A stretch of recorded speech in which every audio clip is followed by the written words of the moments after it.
પોરબંદરના 3 માઇલ નજીક 12 દિવસ પૂર્વે અજાણી કારે બાઇકને હડફેટે લેતા બાઇકમાં રહેલ દંપતીને ગંભીર ઈજા થઈ હતી, જેમાં પતિનું સારવાર દરમિયાન મોત થયું હતું. જે મામલે એલસીબી ટીમે અકસ્માત સર્જી નાસી જનાર કાર ચાલકને ઝડપી લીધો છે.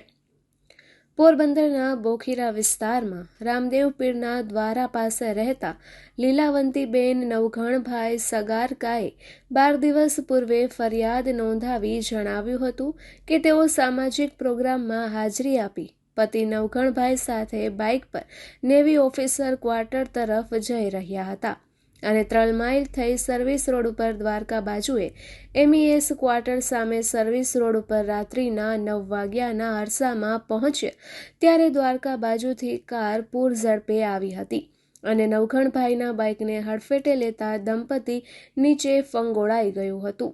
આથી બંનેને ગંભીર ઈજા થતાં સારવાર માટે ભાવસીજી હોસ્પિટલે ખસેડવામાં આવ્યા હતા, જ્યાં નવઘણભાઈનું સારવાર દરમિયાન મોત થયું હતું, જ્યારે લીલાવંતીબેનને ગંભીર ઈજા થઈ હતી.